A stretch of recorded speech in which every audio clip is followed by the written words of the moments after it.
Hello అండి, welcome to mind rich మంట kitchen. ఇవాళ మనం ఎంతో టేస్టీగా ఎమ్మిగా ఉండే చల్ల పునుగులు చేసుకుందాము. దానికోసం నేను ముందుగా 1 కప్పు గోధుమ పిండి తీసుకున్నాను. అలాగే 1 కప్పు మైదా పిండి కూడా తీసుకున్నాను. ఇప్పుడు మనం ఏ కప్పుతో అయితే పిండి తీసుకున్నామో అదే కప్పుతో 2 కప్పుల వరకు పెరుగు వేసుకోవాలి. బాగా పులిచిన పెరుగు ఉంటే ఇంకా టేస్ట్గా బాగా వస్తాయండి పునుగులు. అలాగే ఇప్పుడు మనం ఇంకో కప్పు కూడా పెరుగు వేసుకుందాము.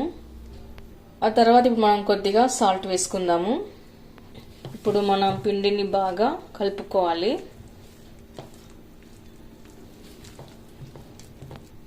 తర్వాత కొద్దిగా ఇప్పుడు వాటర్ వేసుకుందాము.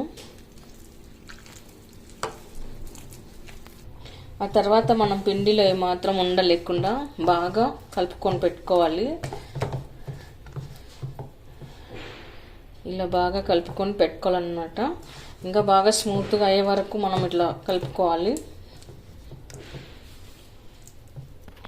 ఇక్కడ మనము పిండిని మరీ పలుచగా కాకుండా మరీ గట్టిగా కాకుండా మీడియంగా కలుపుకోవాలండి.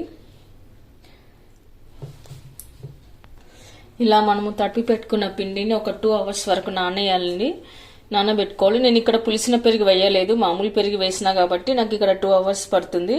మీరు పుల్లటి పెరుగులో కనుక నానేసినట్టయితే 1 అవర్ అయితే సరిపోతుంది. నేను ఇక్కడ 2 అవర్స్ వరకు నానబెడుతున్నాను. ఓకే అండి, ఇప్పుడు 2 అవర్స్ తర్వాత మనము జీలకర్ర వేసుకుందాము.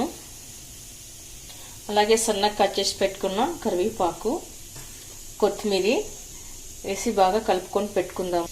అలాగే ఇప్పుడు కొద్దిగా వంట సోడా కూడా వేసుకుందాము. ఇప్పుడు మనం వీటిని అన్నింటిని బాగా కలిసేలా కలుపుకొని పెట్టుకుందాము. ఓకే అండి, ఇలా అంతా కలిపి పెట్టుకున్న తర్వాత మనం ఇప్పుడు డీప్ ఫ్రైకి సరిపడా ఆయిల్ వేసుకుందాము.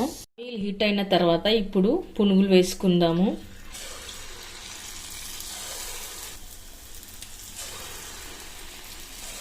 ఇలా అంటుకోకుండా దూరంగా వేసుకోవాలన్నమాట. ఈ పునుగులు మంచి కలర్ వచ్చే వరకు ఇలా కలుపుతూనే ఉండాలండి.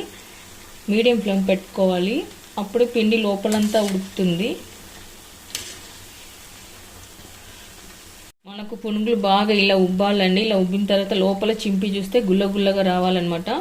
అప్పుడే పిండి బాగా నానినట్లు పర్ఫెక్ట్గా వచ్చినట్లు పునుగులు. ఇప్పుడు మనం పునుగులను వేరే ప్లేట్లో తీసుకున్నాం. మిగతా అన్నీ కూడా ఇలానే వేసి పెట్టుకుందాము. ఓకే అండి, చూసారుగా పైన క్రంచీగా లోపల చాలా సాఫ్ట్గా సూపర్గా చాలా బాగా వచ్చాయి.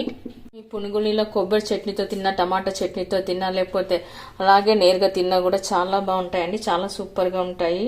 పైన క్రంచీగా లోపల సాఫ్ట్గా ఇట్లా గుల్లగా రావాలన్నమాట. అప్పుడే మనకు పునుగులు పర్ఫెక్ట్గా వచ్చినట్లు. పునుగులు చిన్నపిల్లల కంచి పెద్ద వయసు వాళ్ళకి ఎవరికైనా సరే అందరికీ బాగా నచ్చుతుంది. మీరు కూడా ఒకసారి ట్రై చేయండి. మీకు ఎలా కుదిరిందో కామెంట్స్లో పెట్టండి. లైక్ చేయండి, షేర్ చేయండి. తప్పకుండా మన ఛానల్ని సబ్స్క్రైబ్ చేయండి. Thank you for watching.